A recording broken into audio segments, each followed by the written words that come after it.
podcast world. This is Caribbean Power Lunch, where we feature Black-owned businesses.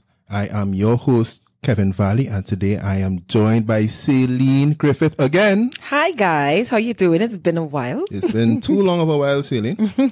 So today we are joined by an environmentalist, a creative, and a rum aficionado. Connoisseur, sir. Connoisseur. I thought you said you like the word aficionado. What's up? I like a connoisseur aficionado. We could use both. Why not? Yeah. Mr. Carver Bacchus, welcome to the Cabin Studios, my brother. How you doing? Thank you, sir. I'm good. Thanks for having me, man. All right. So we're coming off the heels of Green Screen Film Festival. That's right. Big event in TNT here. Yeah, I'd like to think so. This is the 8th year that we had the festival. We just closed off a couple of weeks ago. Hopefully, some of your listeners would have seen in Trinidad and hopefully abroad as well would have seen some of the materials that we were pushing out about the festival and the stuff that we're doing in terms of development and in terms of programming. We're excited that the festival has certainly grown over the last 8 years. This year was the biggest, most intense year. And we're also very happy that it is over for now. All right, because the team is completely knackered, but you know. Completely what, sir? Tired. Oh, okay. But was it woody? Knackered is what I said. That's a German word or something? No, that's British people use it. Okay, but slang. It's slang. Do I need it's to slang for tired. It's slang for knackered. N-A-K-A-D. N-A-K-E-R-E-D. Okay, yeah. Interesting. That is how I think it's spelled. Knackered. Yeah, it's just like it's a term that British people use for super tired. I'm not sure the etymology of the word. Wow. We could look it up if you're super interested. Yeah, I am super interested. And knackered. Yeah. So 8 years in the making though. So, but this Green Screen Film Festival, it's part of your company, Sustain T&amp. That's right. Sustain T&amp is a non-profit company dedicated towards environmental sustainability. So now you have an environmental sustainability company that is about producing content. So how do we get there? Well, short story, I suppose. I won't give it the long form story. Sustain T&amp came out of another project. When I moved back to Trinidad from the UK in 2008 or 9, after film school, I sort of realized that, listen, there's very limited environmental and sustainability education taking place in Trinidad and Tobago. There's very little community around these issues. There's very little discussion about environmental issues. That was a concern for me. So I decided, fresh back to Trinidad, to do a series of events that had environmental sustainability at their core. And those events were called Sustain T&amp. Actually, it wasn't a brand, it wasn't a registered company or anything at that time. And part of what Sustain T&amp, the event was, one of the 3 events that we did was a film screening. And we did a green lifestyles workshop, we did a green business seminar, and we did this environmental film screening, which was the first event of the 3. And that event was like the most well attended, and everybody was talking about the issues that we explored. This is all the way back in 2010. Sustain T&amp was registered in 2011. This is the year after we had Sustain T&amp, the events, which were put on by another company that I'm a director of, called Pop Creative Services. So Pop Creative Services put on Sustain T&amp. We realized there was traction. We realized there was interest in environmental education matters. We realized that there was a space for edutainment around these issues. So, of course, we want to reach people, we want to excite people, and we want to touch them emotionally to ensure that they take some action, to facilitate them taking some action. They have to feel, especially trainees, we have to feel something in some way. So that's where the environmental and film aspects came together. Were you always all about the environment and stuff, or is this something that just a eureka moment that came to you when you were abroad in the UK? I can't say that I was always, super environmental. What I can say is that growing up, my parents would give us licks if we littered, for example. Okay. Right. My dad is a forester. He's an agronomist. So he's an environmentalist without saying he's an environmentalist. He was a litter warden when I was growing up. That wasn't his job, but I think everybody working for the forestry division was a litter warden. They were given a litter warden license or whatever they used to call it. So, we grew up with a certain environmental understanding. It wasn't like, I wasn't, I'm not going out the road there and, planting trees on every street corner and these things. But I was about to ask you if, whilst in the UK, if that was the conversation taking place over there, because I know we go through a wave of things, of what's a fad, from time to time. So was that the conversation going on there, and then coming to Trinidad and seeing the absence of it? Is it that really inspired you to start definitely really creating the awareness and that kind of thing? Because the truth is, in 2007, we're now in 2018. In 2007, when I would be walking the streets of Leeds and Brighton and London, traveling about the UK in school, people were stopping me on the street to talk about climate change. They had these campaigns where, they would try to raise funds and raise awareness by street teams. So they'd have street teams in different cities and places with high traffic. Yeah. And they'd stop you, they'd talk to you about the issue. And then at the end of the conversation, they'd try to get money out of you. £5, £1, whatever you could give, right? Something's gotta give. Yeah, absolutely. But the point is that people were stopping you on the street in Brighton, in London, in Leeds to talk about climate change. Yeah. And it was on the news. And it was something that I think Gordon Brown was the Prime Minister at the time of the UK. It was something that, that was coming out of the Prime Minister's mouth on a regular basis, talking about climate change issues, right? Because this had relevance for immigration. It had a relevance for food security. It had a relevance for infrastructure. The UK is an island. So I found it fascinating and kind of scary, coming back to Trinidad and nobody's talking about climate change in 2008 or 2009, right? Nobody's talking about it. Nobody knows what it is. There's still a sort of pull and tug about, is it real? And that was a huge concern for me. And I suppose that was part of the reason why I was like, okay, this is definitely something that we need and something that I should do because nobody else is doing it. So how did you go about getting started? How did you go ahead and start that conversation? In terms of setting up the business or just... Yeah, so in terms of the whole movement, right? So it's the whole bigger mission and vision of bringing that climate change awareness to the country. Well, I'll be honest with you. I mean, it's not like I sat and wrote out the whole plan and said, okay, this is what it's going to look like in 5 years. This is what it's going to look like in 10 years. I didn't do that. I just started doing things. A lot of my background is in communications, marketing, sales, management, right? That's my background and that's my experience. And I had just come back from film school. So my idea was to merge all of these things into something that could help to transform Trinidad and Tobago and the region and hopefully pay some of my bills, right? So it was really a question of figuring out how to do that, how to grow, how to make money, how to develop myself as a professional, how to build a team, how to figure out certain things, because I'm operating in a space in Trinidad that I didn't operate in before, right? I had a decent job, I just got my salary, and I was in a government organization. In the post office, well, what? TT Post. Yeah, I was at TT Post for 3 or 4 years, and I was business development manager there.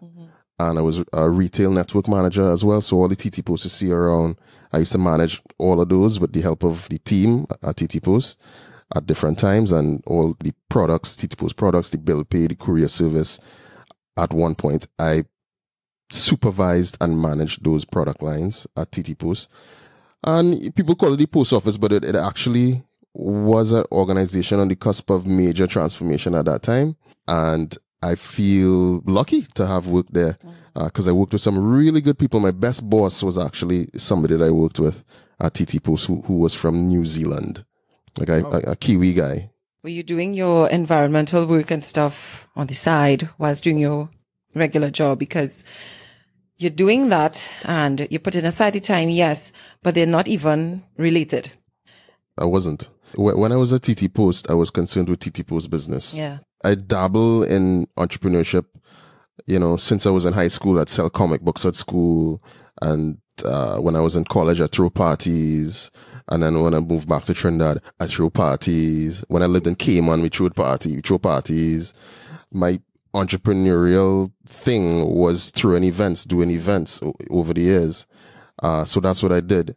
But the environmental aspect and the media production aspect, that only came into play after I came back from the UK. Right. Okay. So you started a company, you built the team and everything. What was the breakthrough moment? The moment when you actually proved the concept and you said, all right, this is something that could happen regularly. This is something I could put on regularly. This is something that has an audience, it has traction, has a following. Yeah. I don't really look at it that way in terms of this breakthrough moment. I don't believe in that I ever had that moment, to be quite honest. I decided that this is what I was going to do. I did the due diligence and understood that this was a need. There was a space in the market, and I just did it. So, people showing up, people coming is exactly what was supposed to happen. How did you do that, though? Because Trinidad is a place we real tough. Yeah. To accept change, really, really tough. And how did you get people to start listening to you, listening to that voice that's in the wilderness saying, we need to be more aware of the environment? Well, remember, he's about 6'4". 6'3". Yeah. Oh my God, a whole edge. Seriously, Carver, seriously. You play basketball? In college, but not like for a team or anything. I just sweat basketball. Okay. I know, like, athletes are the ones who are concerned about that difference in that inches. No, I'm not 6'2", I'm 6'3". Yeah. No, I can't go nowhere and tell nobody I'm 6'4". Well, I can, but somebody who's 6'4" will be like, no, Dan, you are not 6'4". You are 6 foot something less than 4. Uh-oh. So did you get like counterparts from the UK to help you set it up here? You came here and you were a Lone Ranger? Total Lone Ranger situation. So then your marketing skills were well on point then. Yeah, all that TT Post experience. No, honestly, I think that the product, and we're talking about green screen specifically here, and I do a lot of other things apart from green screen. Sustain T&amp does as well as myself as a consultant. But the green screen product is and has always been something that I certainly felt it was important for it to be an approachable brand. Okay. It had to be fun. Right. It had to be engaging. Cool. Yeah. It had to be cool. Yeah. And that can cross various target markets as well, because you have young people involved in it. You have people of the older spectrum. Exactly. So you have to entertain people. You have to, like, everybody who comes to, at least we try, we try. We don't always succeed. But everybody who comes to a green screen event has to feel welcome. They have to feel like they are a guest. And Trinis like to lime. Trinis like to hang out. They like to party, so that has to be part of what we do as well to broaden our reach. And, if people engage with a brand like that, that's talking about these things and they can enjoy it at the same time, then they go away with a good feeling. Yeah. And so it's not all this down, negative problems, challenges. Right. But those exist. But, we also have to come together as a community and engage with one another and talk and laugh and learn. And that is what we definitely try to engender, that whole idea, community. So really, the approach is really what got people on board, really and truly. Yeah, because it's something different. I remembered in an interview you did, I think it was the interview with Boxer Crayons, where you were speaking about... Big up Dano and them. All right, Dano. Where you were speaking about just not bringing this information across in this boring way that people will think it's over their heads and they wouldn't really be involved in it, So it's the approach that you have by doing it through film, which is something that you're passionate about and you're used to. But how come I haven't seen, I don't think I saw anything from you guys in the film festival. This year? Yeah. TNT Film Festival. Trinidad and Tobago Film Festival. Yeah. Oh. Well, Trinidad and Tobago Film Festival is a different festival. I mean, the reality is that we have our own platform. TTFF I have a lot of fond feelings about the festival, and it definitely created a incredible space for young filmmakers and young film programmers and everybody involved in the film industry in Trinidad and Tobago and the Caribbean and the wider world to meet and link and all of that. But I mean, if I was them, I wouldn't be running me down for my content either, because I have my own festival. I create films, I produce films, I facilitate the production, executive produce other content, and we have a festival. I mean, you know. I mean, it's not a bad idea, because you have a niche for that kind of thing. But what I'm saying is, where you have that particular festival taking place at that specific time of the year, where you have people's attention, I think it's another avenue. Wouldn't it be another avenue for people to jump on board? Yeah, yeah. And I mean, we've done co-screenings. We've done co-screenings with cover dancing. We've done co-screenings with TTFF over the years. And Anime Carib, and hopefully, you know, in the future we'll do stuff with other festivals. But, you know, like, we do a film, like, let's say A Better Place that premiered in 2015. We want to premiere A Better Place. Nice. And TTFF is, like all festivals, is concerned with premiering films. Okay, so if we show a film, at one point we would have been keen to premiere in TTFF. But now it's like we want to get that shine on our festival. So that's where we'll Because premiere. you're more about the message and not so much film. You're just using film as the medium. Oh, we're very much about film. We're super, focused on film as craft. But at the same time, 8 years in, we have a much clearer picture of what it takes to run a festival, right? And the things that you need to do in order to put your festival on the world map. And part of it is premieres. Nice. So yeah, if I produce a film, it's premiering in green screen. Either green screen or Berlin or Barcelona or somewhere, you know? I gotcha. Yeah. I gotcha. So, would you look at TTFF as a competitor per se? Or, I mean, I know you guys are differentiated. I know TTFF is more mainstream. There's probably a little more. All right, so it's not environmental. It could probably they probably have less limitations. They could probably do some more sexy stuff. Definitely less. You know? Yeah. They could probably do some, I don't know. I see them as a partner. Right, that's what I wanted to get to. Yeah, I don't really, and we have been partners over the years. There's no reason why we wouldn't be in the future. They have a different mandate. You know, our mandate focuses on environmental and sustainability education, and their mandate is the development of film as art, film as commerce, and film as product. And while those things are very important to us as well, it's not the number one priority, you know? So there's a lot of ways that we could shake hands, a lot of ways that we could collaborate, and we've done that. But maybe we should be, you know, looking at how we could do that in the future. But no, I definitely see all the film festivals in Trinidad and Tobago, and have always seen them as partners. And that's why Green Screen has probably had the most partnerships with other festivals. Okay. Inside of our festival than any other festival. Okay. Nice. Pardon all the festivals, but yeah. Because you're all part of this bigger movement of enhancing, I don't know, local creative products. Exactly, yeah. The film festival season, supported by Film TT, is a testament to that, because all our festivals traditionally fall in the same time, the same season, so to speak. Yes. September, October, November. Yes. So a couple of years ago, the idea was floated that we should, you know, do this festival season. At the time, we pitched it to various ministries, and eventually it happened. I believe it was 2016. It happened again this year. So it really gives all three festivals this platform to promote, to co-promote, to position the season as Trinidad and Tobago as a destination for film, and a whole host of other benefits. I personally think that it's working. Yeah. So let's talk about Sustain T&T. Okay. I have a little axe to grind, but yeah. But, Celine, Sure. Celine, just before we get to No, I don't mind that. I don't mind axes. Celine's axe, you know. No, just one more thing on green screen, right? So you guys got content coming out the wazoo. You got sponsors and everything. Like how, I still want to know how you're able to put all of that together. You got all these private sponsors. You're shown on any premier movie distributor and platform in the country. Big up to IMAX, big up to Brian and Ingrid. Right. They're my clients. Big up. Big up IMAX, yeah.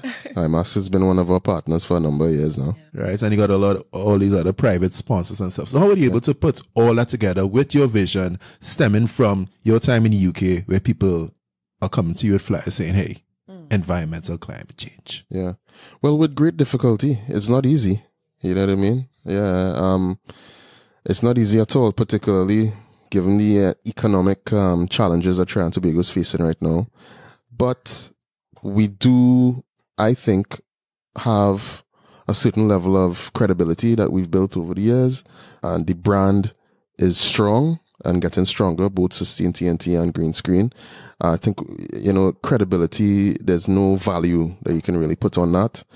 I suppose I give thanks for the sweat equity that we've put into it to have a strong brand, at this point. We definitely need more money to do the festival. I mean, it's not a situation like, we have all of these excess money floating around and a set of money sitting down in an account. We get money to do the festival and generally we split pennies and get it done, and we're still learning how to do that in the best possible way, because you could split a penny in half, you could split a penny in three, we're still figuring that out, but I think that we do it pretty well. I think overall we do it pretty well, and for the value that sponsors and grant making agencies get from Green Screen, I think it's more than the money that they put in personally. I think most of them, I think, would agree with that. But that's what we do. So that is not a situation where I'm like gloating over the fact that we do that. I think that's the value that you're supposed to bring, certainly as a non-profit, and then as a perceived, corporate citizen, but more so somebody operating outside of the ordinary spaces. Then right, and they would buy into your vision like immediately upon your pitch, or would it be like a lot of back and forth? No. Immediately upon my pitch. Yeah, people parting with money for an NGO. I mean, I know that NGOs have their challenges with raising funds and awareness and stuff, because people want to see your bottom line. Yeah. They want to see a plan. They want to know that, this is going to bring me some sort of profit. And because it isn't doing that, it'll take more convincing, obviously. Yeah. What he offers is a lot of brand visibility, though. Yeah, brand visibility. And, I think that corporate social responsibility is something that has not gotten its just due in Trinidad and Tobago, and the importance of corporate entities investing in communities, investing in ideas, investing in products and services that eventually could grow and feed families and build communities is very important. And I think that Green Screen is an example of that. And it's something that we, try to encourage our corporate partners to do so. This definitely falls in the realm of corporate social responsibility. Let's get to Sustain T&amp. Yeah. Celine said she has an axe Not to really, grind. I like the grand charge. Come on. Waiting patiently to hear about this axe. One of my girlfriends brought this thing to me. I didn't come here for no axe. Was it last year or year before, boy? She brought this thing to me. You were looking for an event coordinator. And I can't remember if I sent it in. But what came of that? Because I know that what does Sustain T&amp do? Because that was the first time I heard of the organization. Are you talking about a job you applied for? Yeah, boy. That was the little axe. It's a small axe. It's a small axe. No, but my main question is... Why you didn't get the work? Don't be silly.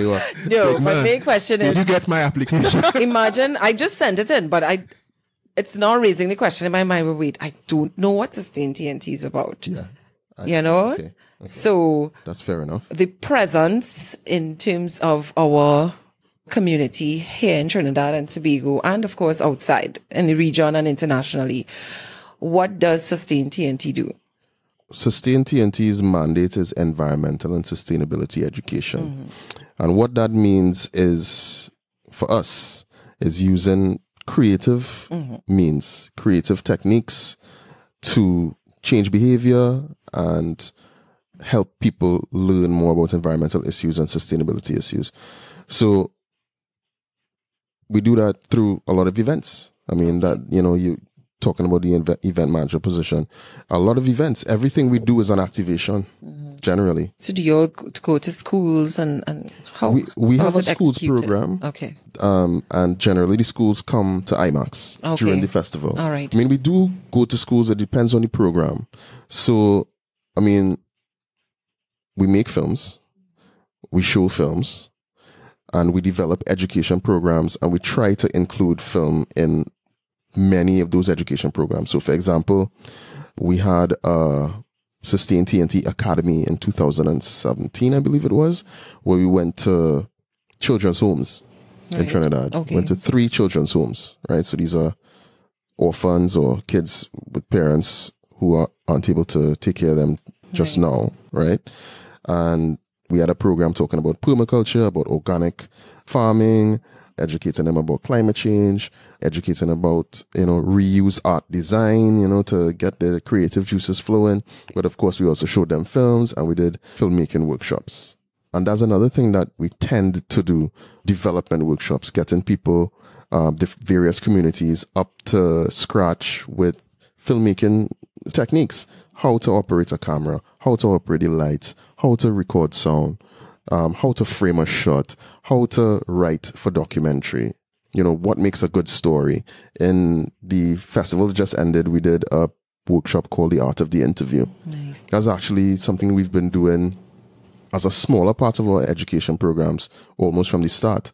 The art of the interview is so important for making good documentary. Of course. You know, how to prepare a subject, how to frame a shot, you know, in terms of how you want to position this person. You want to put them in the center of the frame. You want to have the camera higher than them, lower than them. Yes. You know, says a lot. Why? Each of those things, they tell a story, a different story. Yes. Totally they do. Yeah. Totally they do. So that's the type of work that Sustain T&amp does. I mean, we do a host of things, but mostly it's focused on work that has education at its center. Workshops, seminars, film screenings, you know, that sort of thing generally. You mentioned corporate social responsibility a short while ago, and I know a lot of companies want to jump on board for that kind of thing to make themselves look good. And do companies come to you all? Greenwash. Do they come to you to coordinate their campaigns or and stuff like that? Yeah, we've had a couple people approach us over the years that some people, you could tell that they ain't really, it's not, they didn't really believe in this thing, and they're really trying to use us and use our credibility to advance their corporate, their money mission. You know, so we don't really mess with those kind of people. But yeah, I mean, we've got people with honest to goodness programs that they may not necessarily understand how to engage with communities. They may not necessarily have the contacts or the understanding of the sector to really get the impact that they're looking for. And, you know, we're very happy to help those people, and we have. All right. So Carver, what's next for the company, for Sustain T&amp and Green Screen? So I see you guys did, you partnered with this film festival in Guyana, Timiri, yeah, for a couple of years. Yeah, last 2 years. Okay. All right. So what's next for the company? How do you all grow? How do you all scale? How do you expand? Yeah. Well, that's part of it. We definitely want to expand the Green Screen brand in a meaningful way outside of Trinidad and Tobago, and part of it was going to Guyana in collaboration with Timiri, building the infrastructure in Guyana for film festivals and content distribution. So that's definitely part of our mission. I'm interested in particular territories in the Caribbean, Jamaica, Barbados, very interested in those territories, St. Vincent, very interested in those territories. You say why you're interested in those particular territories, or is it just because they're the popular Caribbean islands? Well, partially because they have traffic, they have commerce, you know, they have things happening. Barbados already has a film festival. There's a certain level of interest in film, and I have a feeling that there would be an interest in investing in this type of film festival. Yeah. We are the only film festival of this nature in the English-speaking Caribbean. Eh? Really? Yeah. So I could definitely see Barbados jumping on board of that. Yeah. So, I mean, like, I have some work to do this year in terms of, trying to go around and meet with people and see if we could get off the ground with that. But Barbados, Jamaica's super interested. People in Jamaica have been interested in green screen. People working in different sectors for a while, but we haven't been able to make it happen yet for whatever reason. I'm super interested in St. Vincent for... I love there. For likes the beach there. I love the beach. I love people. My mom was from there. So oh, for real? Yeah, Oh, serious? Yeah. Oh, nice. St. Vincent have good people, man. And St. Vincent is one of those places that could benefit from a solid event that happens every year on the calendar to encourage tourist arrivals or investment in any way. Right, not just in terms of film, but I think that there's an opportunity there. I mean, St. Vincent is also rather unspoiled, so that helps a hell of a lot. And I mean, the ganja doesn't hurt in terms of it being an environmental film festival. And I mean, plain talk, perhaps bad manners, but ganja is an opportunity. And for sure. And I feel very strongly about this. Let's say cannabis. Ganja, cannabis, marijuana, weed. I think cannabis is the medical term or something. Yeah, I mean, if you talk the cannabinoids, if you want to, but we're not necessarily talking about cannabinoids, but the plant material that sativa or indica. Yes. Sativa. Oh, yeah. Okay. Drink a little bit of rum. Yeah, but no, I think and maybe to bring the discussion, here back to Trinidad and Tobago. I mean, I think it's a tremendous opportunity, and I was talking to my old man the other day.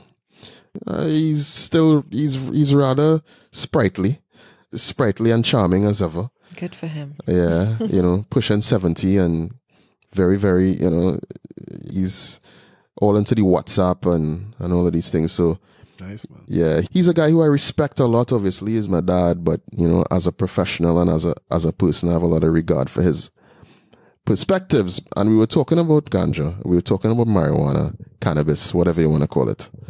And he said, "Well, I understand the various reasons why we would decriminalize it, but I don't think it should be legalized."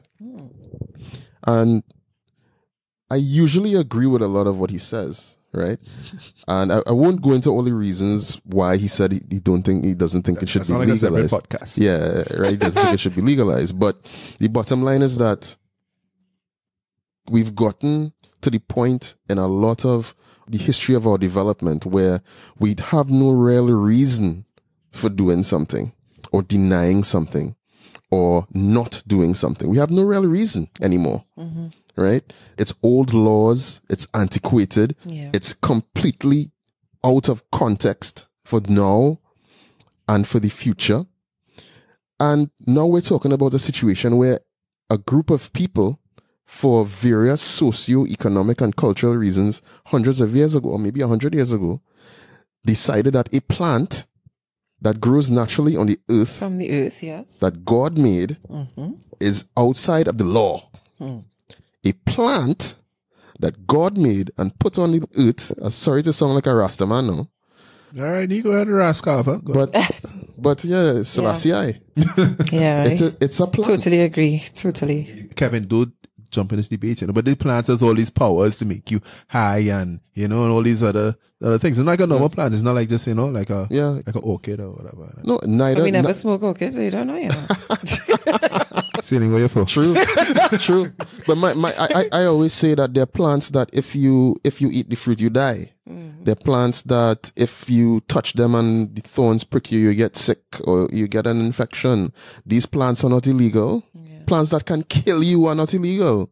You could go today, walk down the road and eat a fruit from a plant and die. And that plant is legal. That plant is a legal plant. But marijuana, because somebody decided Well, marijuana is like Jesus. I don't know about that. But it's deny the man all the time. I like that argument. Guys, I'm going to be boring nerd guy right now. I like that argument. I'm going to bring it back. Denied 3 times. I'm going to bring it back to business. Yeah. I'm sorry. I have to bring this back to business. Marijuana is big business, man. Ask Canada. All right. So back to what you do as a social entrepreneur. You know, Sustain T&T and Green Screen, right? There's an interesting quadrant that I came across from Harvard Business Review. And on the vertical axis, they have economic impact. And on the horizontal axis, they have social impact, long-term social impact. And when you look at, so let's go from the bottom, right? Low economic impact, low social impact, that's small business. Mm-hmm. High economic impact, low social impact, that's high growth entrepreneurship. Mm-hmm. When you look at high social impact, low economic impact, that's social entrepreneurship. Yeah. But when you look at high economic impact and high social impact, that's transformational entrepreneurship. Mm-hmm. So how do we get what you're doing right now as a social entrepreneur into transformational entrepreneurship? Right. That's a real big question. That's a huge question. Yeah, put it in bowl and everything. Yeah. Hit him that. Well, you know, I think that a lot of it comes down to a question of demand. Whenever you have demand for whatever you're doing, whatever it is, it's going to drive development. And I think that we haven't, certainly in Trinidad, we haven't been able to prove a lot of these things to the point of demand yet. So I'll give you an example. If, for example, we weren't carrying the price of energy like an albatross around our necks. Yeah. Right? I'm with you. Yeah. If, for example, we weren't doing that, then that would open up a whole industry that could help people be more energy independent. Yes. A whole bunch of industries. Yeah, a whole bunch of industries, right? Energy efficiency, energy management, renewable energy, and all these things. And that money that we're paying as taxpayers to have cheap gas would go into a situation where we'd be able to afford public transportation, and we'd have industries where people could make more money. That's really the bottom line. More of that money would trickle down, so to speak, or be able to trickle down, or be available to trickle down. And that is a catalyst for entrepreneurship, is a catalyst for social action at the same time. Things like that, those switches that could be flipped, that needs to happen in order for high social impact and high economic impact, in order for those things to happen. Outside of that, it's just demand. Outside of society correcting itself, outside of us correcting some of these sort of things that don't work and haven't worked and we kind of need to sort out, outside of that, it's all about demand. It's all about figuring out a way to drive demand for example, organic food, let's say. Yeah. Right? We use that as an example, right? Because organic food has less pesticides, less fertilizer, a lot of the bad things, no wax on it. There's a bunch of stuff that is actually better for you. It's good food, right? But it's more expensive, right? It's more expensive. Why is it more expensive in the grocery? Yeah. If you grow it yourself. Exactly. You could grow it yourself. It's just demand. It's a question of demand. Because if everybody said, you know what?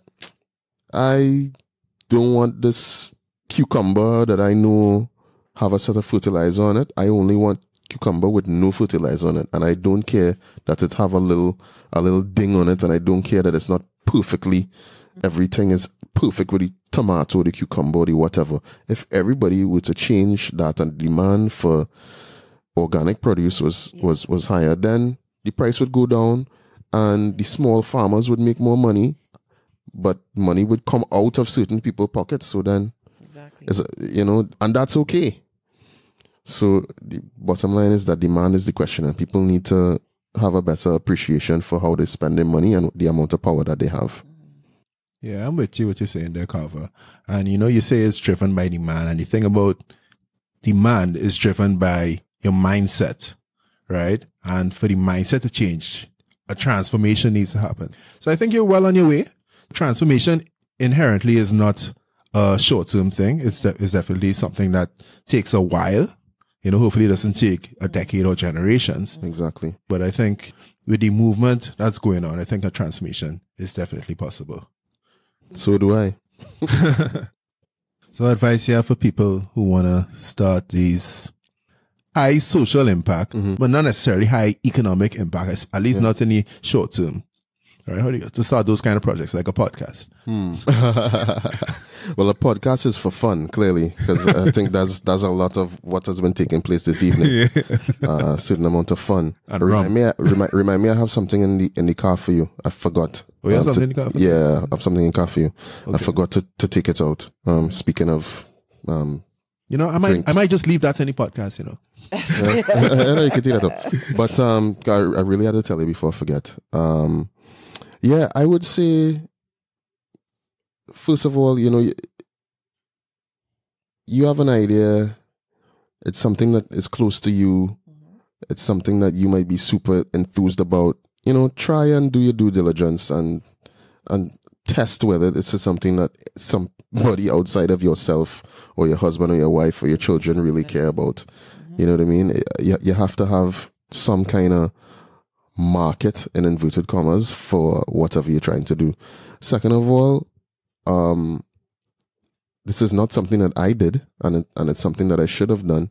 You have to figure out a way to build in revenue streams into whatever you're doing, into your project very, very early. Hey, preach that. Let me listen to that. Let me write that down. Yeah, boy. I'm sure you understand this. Yeah. You know what I mean? Yeah, you know, because it's not free, even though it's a social program, even though it's something that, you know, it's not going to pay you $1 million. It still costs money, and your time is money as well. So you have to build in ways to recoup some of that money right from the start, you know, or very close to the start, if not at the start. That's what I would say. Okay. Carver, where can we find you, sir? You could find me on Instagram at Carver Bacchus. You could find me on Facebook at Carver Bacchus. Green Screen at Green Screen TT. Sustain T&T at Sustain TT on Instagram and Facebook as well. And we have the greenscreent.com. That's our website for the film festival. And we have sustaintt.org. That's the website for the organization. You have website upon website, man. Yeah, we have another website that I didn't mention, but I'll leave that one out. What's your website, sir? It's a website for a film project that we did in 2015 called A Better Place. And that is abetterplacefilm.com. Okay. Excellent. Thanks for having me. Thank you for being here. All right. Okay. Yeah, man. Thanks a lot. So I'm going to give you open platform, open mic, to say anything you want to leave us with that we didn't cover this evening. You go ahead. I can't imagine what that would be. I think we really touched on a lot, and I'm happy that you asked me the questions you did, especially the one about the balance between economic and social benefits. I think that really cuts to the heart of everything that we're trying to build, really. You know, it has to make sense. All right, podcast world, there you have it. Mr. Carver Bacchus. Subscribe to Caribbean Power Lunch at caribbeanpowerlunch.com/subscribe. Check us out on Castbox, Apple Podcasts, Stitcher, wherever you get your podcasts. And with that, thanks, Celine.